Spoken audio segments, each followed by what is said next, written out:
Welcome to today's IAB Europe webinar. I'm Alison Fenner, Executive Business Advisor, and I'm going to be your moderator during this session. For the publication of the IAB Europe white paper on native advertising and content marketing, we're hosting this series of webinars that dive deeper into the topic. So this is the third in our series. It's going to provide practical guidance from industry experts for implementing online native advertising strategies, including distribution and optimization, targeting and creative strategy, and workflow. The webinars in the series provided insight into how native advertising enables both publishers and advertisers to build more meaning relationships and showcase the development and implementation of online native advertising and content marketing across 5 European markets. You can access the webinar recordings and slides on the Europe website if you wish to. Today's webinar is going to last approximately 45 minutes, 30 minutes for presentations and 10-minute Q&A. Again, you'll be able to watch and share after the webinar via the website. But before we start, let's take a moment to ensure that everyone's ready and familiar with the webinar control panel. You should see a control panel on the right of your screen. You can minimize it by clicking on the double arrow button in the upper left corner, and you can expand the panel again by clicking the same button. So that there is a chat panel and a Q&A panel. So the chat panel is for submission of technical queries or issues to the IAB Europe team, and we'll respond to those, and submit questions for the speakers using the Q&A panel located near the bottom of the control panel. So aim to answer questions live as far as we can during the Q&A session at the end of the presentation. If helped during the session, you can raise your hand by clicking the red exclamation mark icon just to the chat panel. Okay, so just to recap, technical issues should be submitted to the host in the chat panel and questions to the speakers in the Q&A panel. Thank you very much for joining us today, and let's introduce our presenters. Susan Seelong, who is Director of Sales and Account Management at PulsePoint, Roger Jackson, Senior Manager, EMEA Native Ad Solutions at Yahoo, and Charlotte Deemer, Director of Content and Insights at Team. So thank you all for joining us today. I'm going to say a couple of words about our paper content before we move forward. In 2016, IAB Europe created our Native Advertising and Content Marketing Task Force, aimed to help publishers, advertisers and agencies increase their understanding of native advertising and content marketing opportunities. So here you can see all the different companies, both company types and different IABs who contributed to this effort. One of their first key outputs was to produce an educational white paper which outlines many different elements that can come into play in native advertising and content marketing. So the white paper provides insight into how native advertising can build better experiences and create strong relationships. It provides guidance on key considerations for creation and distribution of native advertising. Actually, we're playing off some of this content today in a webinar, so please feel free to download the white paper as well after listening to today's webinar. The task force has also published guidance about how to comply with EU rules applicable to online native advertising.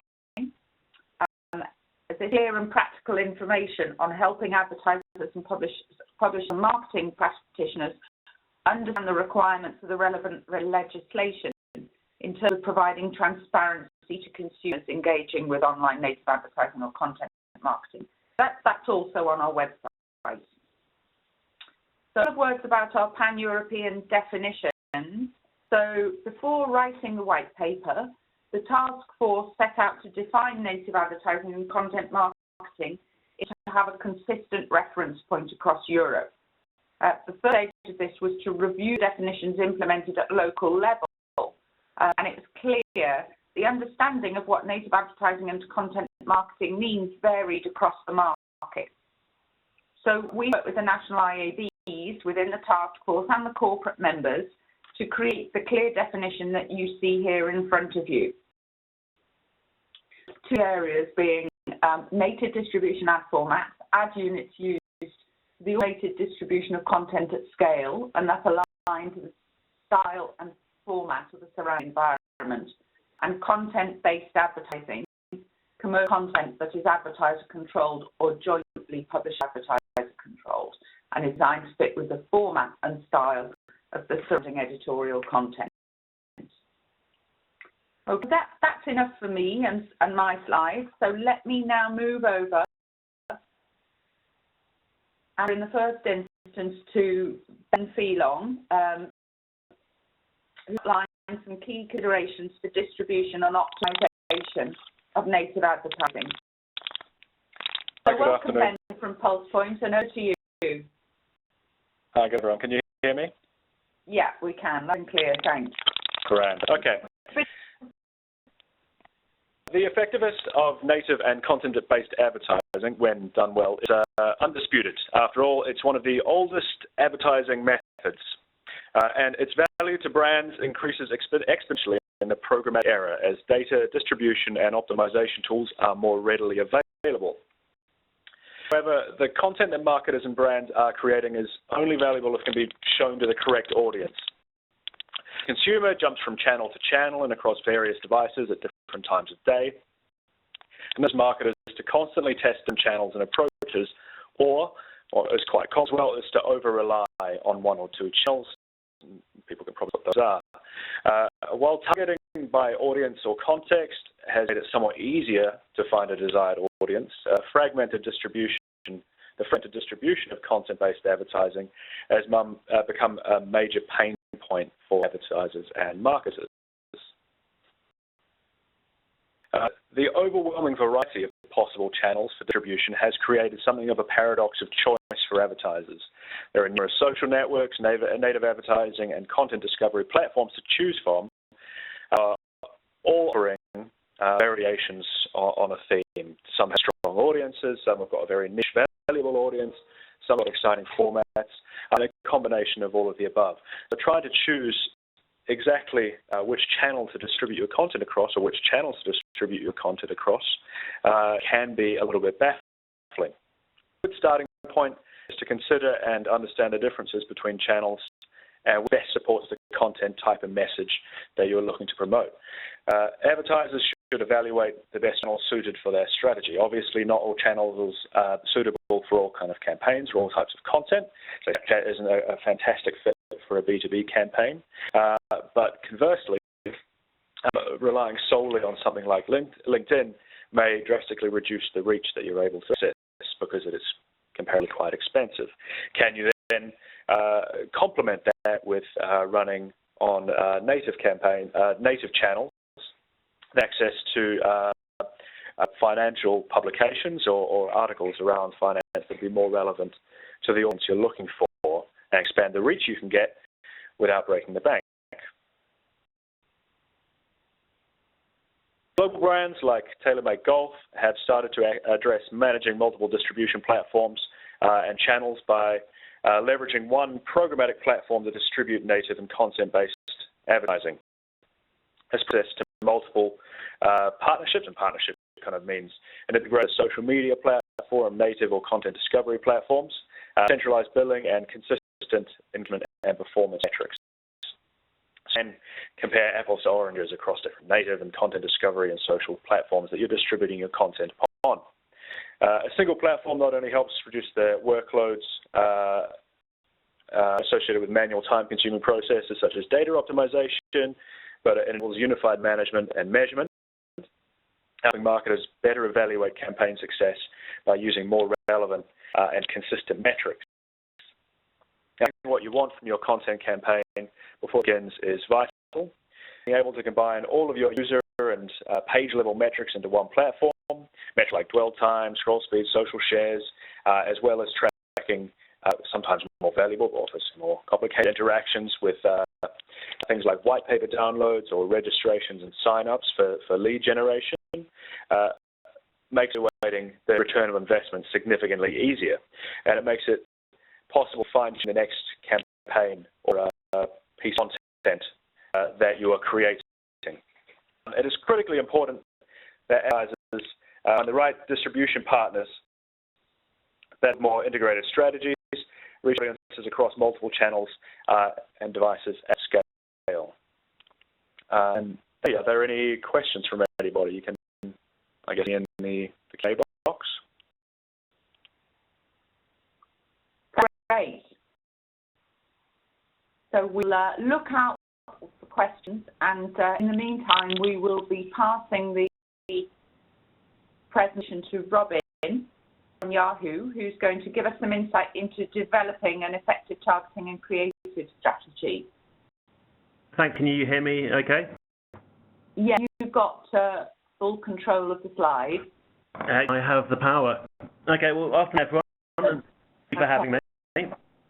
I'm here to talk to you today then about ad copy and targeting best practices, which are probably the key pillars in pretty much any form of advertising going. So I'll start with ad copy. With native advertising, given that your ad units should fit in seamlessly with the content around them, we have the license to be a bit more visual and descriptive with the ads. Without stating the obvious, the most common parts to your ad will likely be your image and a text component. So we'll start looking at the image first. One best practice we see is to include a logo. If rated discreetly, a logo is a pretty useful way for brands to reinforce some credibility with their users. Now, you want to go too far the other way and just use the logo as the entire image, as that would definitely clash in some sort of editorial or content environment. The example we have here on this slide, however, strikes the right balance between being visible yet unobtrusive by appearing just in the corner. In turn, we've also done some sort of eye tracking studies to understand where users look at in the image and for how long. So on smartphones, we've seen fixation rates are about 25% longer with logos and images without logos. We've also seen the size of the logo can impact other metrics such as intent to purchase and brand recall. Including the logo is well worth testing out. And so we see images that contain people in particular faces perform much better than images that simply feature the product or the service itself. Particularly images where people are displaying some form of emotion, they perform really well, as we all gravitate to content that's likely to be compelling or useful for us. Rather than on the right, an ad showing just a pair of glasses, have a man or woman actually wearing those glasses to use more confidence in the product. And with the Uber ad left, rather than showing us a generic car and a headline that incentivizes new drivers to sign up, a driver having the time of his life driving for Uber, which probably can't be said for all other employees right now. But again, based on the same eye tracking studies I mentioned earlier, on smartphones we see fixation rates about 25% longer on people-based images than object-based images. That's the image really, the top 2 points.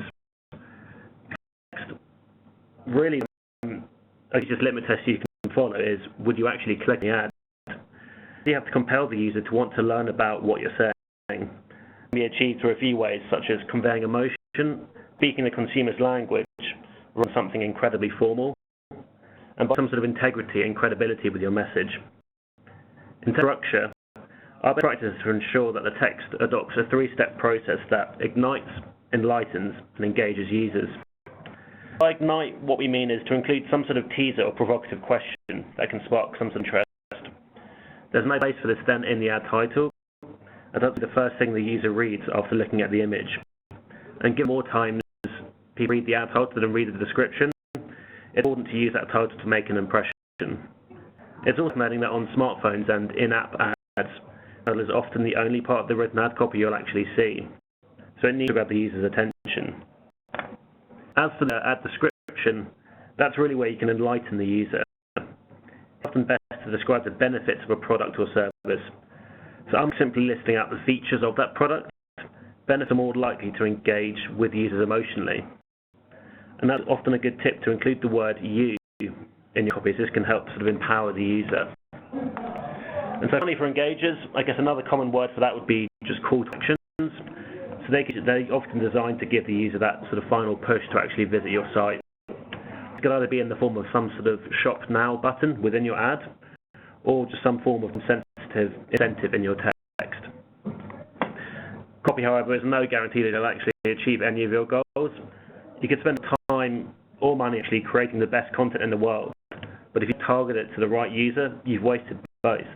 It's going to be a real presentation without everyone's favourite sales funnel here, but it is absolutely true that we see the most successful creative and targeting combinations when you align them with each of these awareness, prospecting and purchase phases.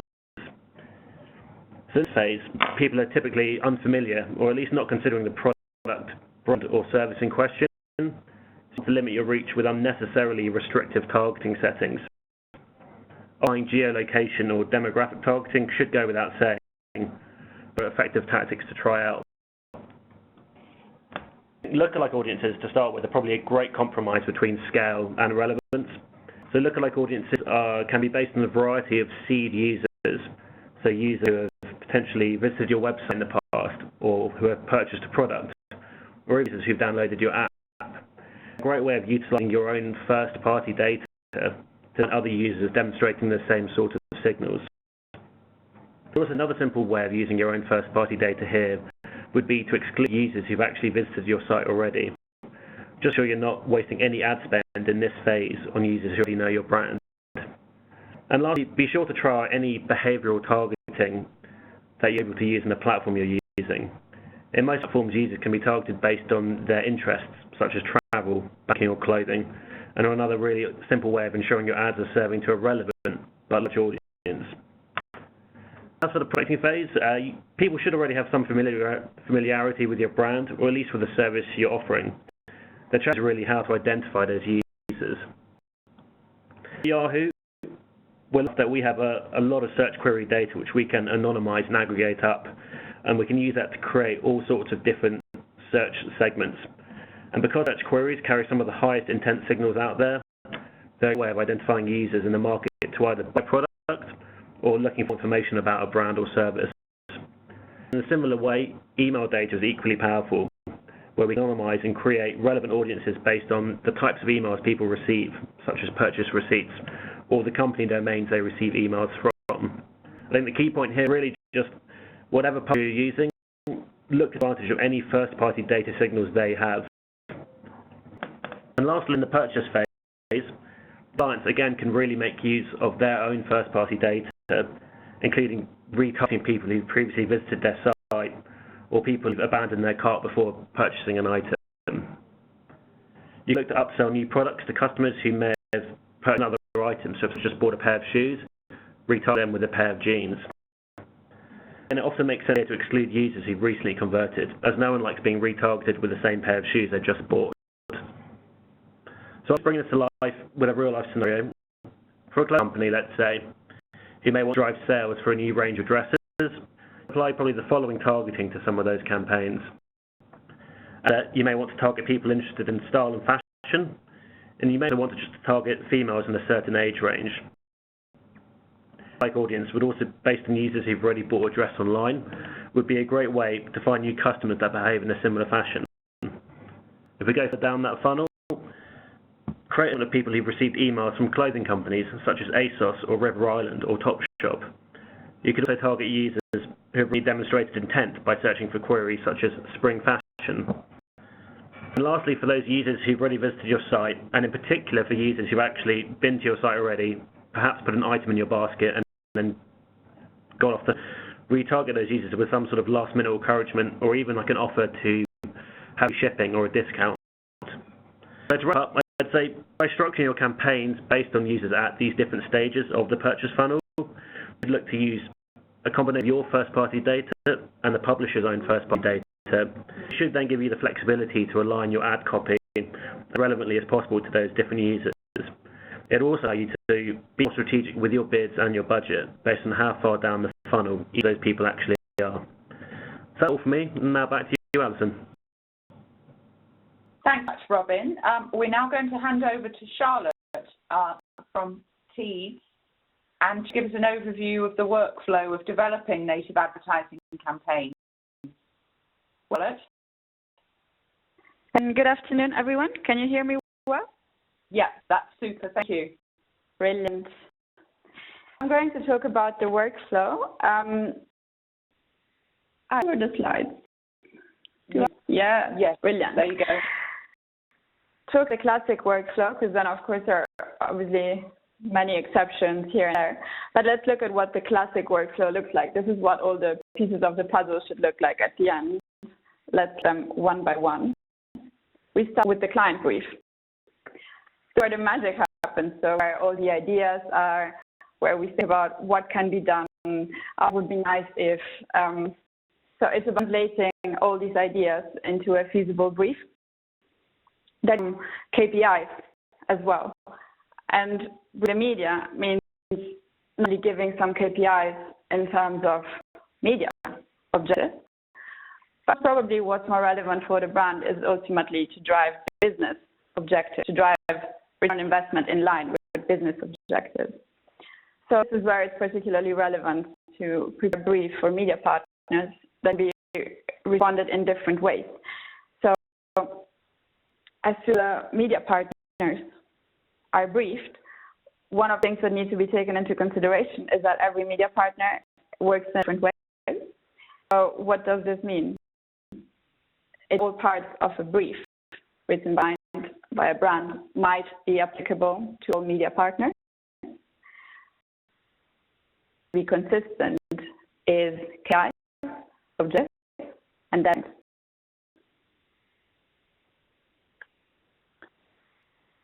once have been briefed, there are some proposals that need to be shortlisted.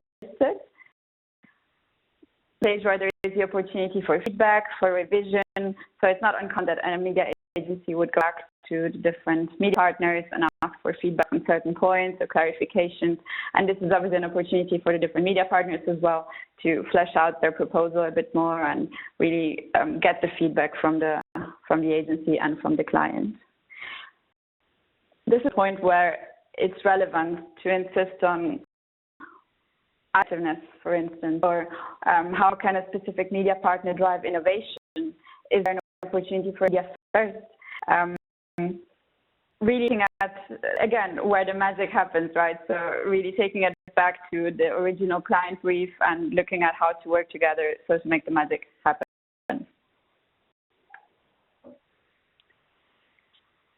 List, more likely, of different media partners, and at the end, one specific multiple media partners are selected. This is the point where each media partner should really have a clear media plan with activation guidelines, costs, times. The production needs to be taken into account. Most of all, really, ultimately, deliverables have to be clear. And also, in the end, the selection of a media partner very often depends on the value that a specific media partner can bring. This is also the part where a media partner can suggest added value, for instance. I work on the research side of things, and I know how important it is to really prove the effectiveness of a specific media spend. So it's, yes, we're still at a briefing stage, let's put it this way, but it's important to think ahead. And this leads us to the next point, which is basically tracking. What tracking can a partner offer? This is most likely one of the most important and relevant criteria of choice. Amongst the most common, of course, the kind of audience, geolocation, what kind of impressions, and also everything that is related to the effectiveness of a specific campaign activity. This is where it's really important as well that every tracking gets tested and troubleshooted, because this will avoid basically issues while a campaign runs if we make sure that all the tracking is implemented, all the tracking works correctly. And specifically, if we look at new formats of native advertising that are increasingly traded programmatically or interactive, this obviously offers even more opportunities for tracking, but for even more challenges that need to be taken into account. One of the things that I find the most fascinating, for instance, is the fact that while programmatic keeps on growing as a way of buying and selling media, in the end, this doesn't mean that people need to communicate less. In fact, it almost means that people need to communicate more just to balance this information out. So it's really important important that all partners are involved. The tracking, for instance, is shared with all partners. So if we talk about partners, it's not only media partners, it will be the media agency, it will be creative agency as well. It will be the end client, of course. It will be the different holders.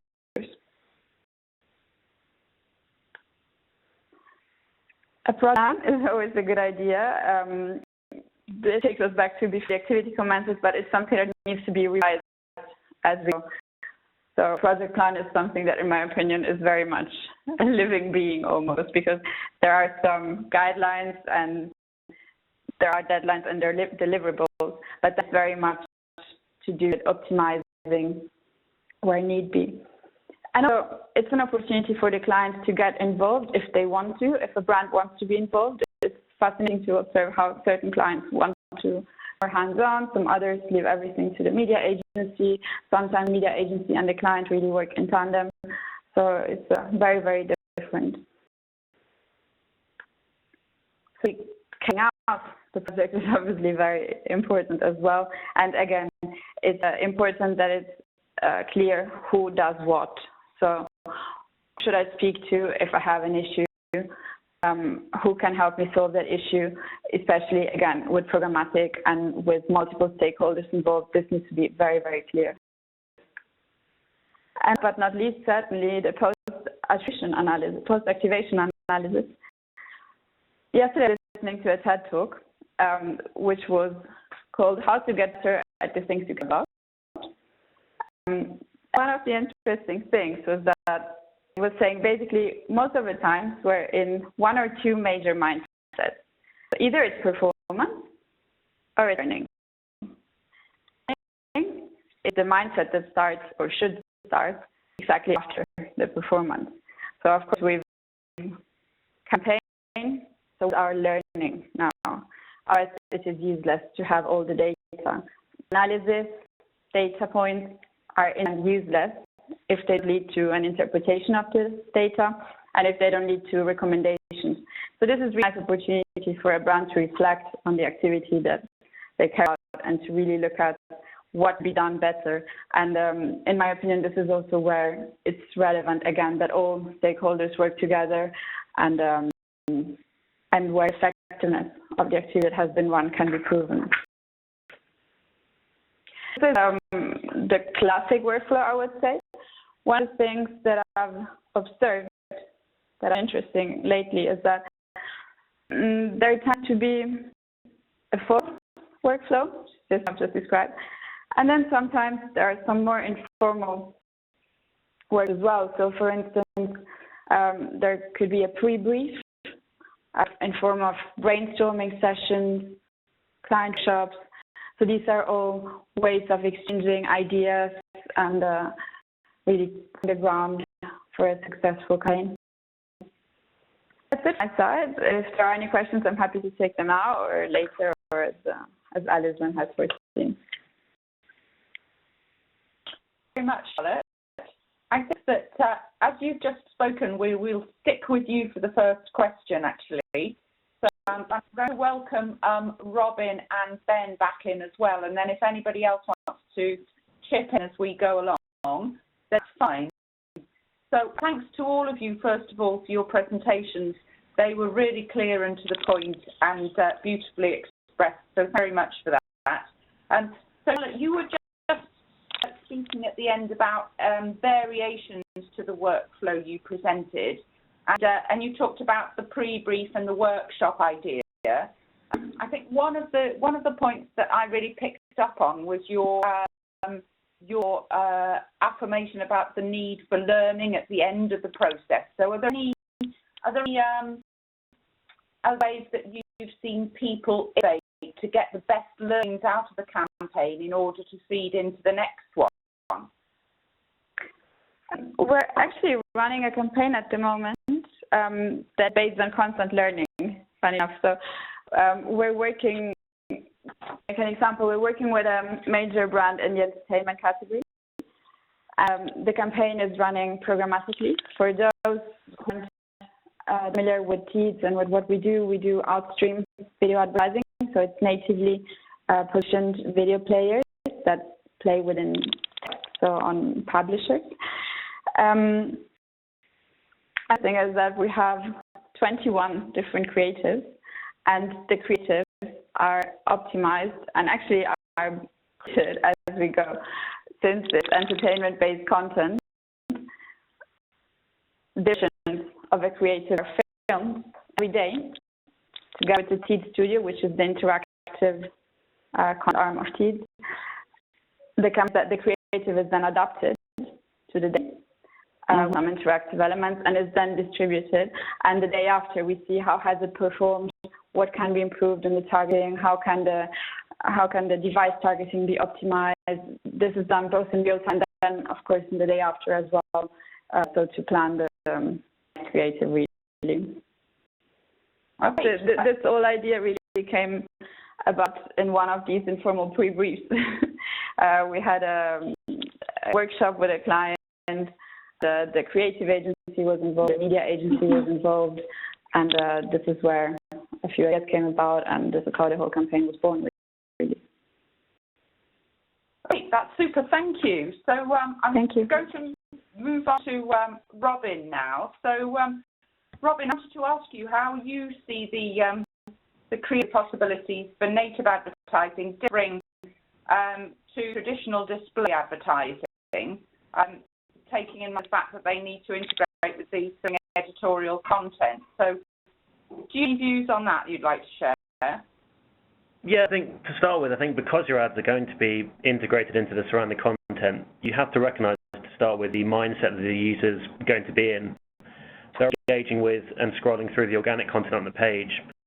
So really your opportunity with your ads to tell your story in an equally organic and descriptive way, more so than a traditional display ad would. With native advertising, you've got the flexibility to surroundings and use creative formats that blend such video, GIFs, carousels, slideshows, app installs.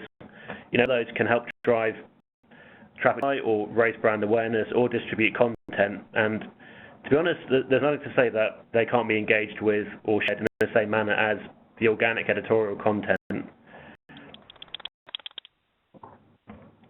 Okay, thanks. Do you have any further comments on that? Oh, we've got Charlotte on mute again. Would you mind repeating the question, please? I just wondered if you had anything further to add to what Robin had just said, or maybe you weren't focused on it. Don't worry, if not. I'm sorry. Okay, At the moment, no. Don't worry, that's fine. I think move on to Ben, where we were going to talk about the difference between the division and optimization process of a native ad campaign to that of a traditional display or social media campaign, and just kind of which are the learnings that transfer over, and what new learnings do you need for the process for native? I'm probably going to echo a lot of what Charlotte was speaking about in hers. Okay. A native campaign is very closely aligned in a lot of ways to a social campaign, sometimes so much so that it's not always worth differentiating them when you're planning.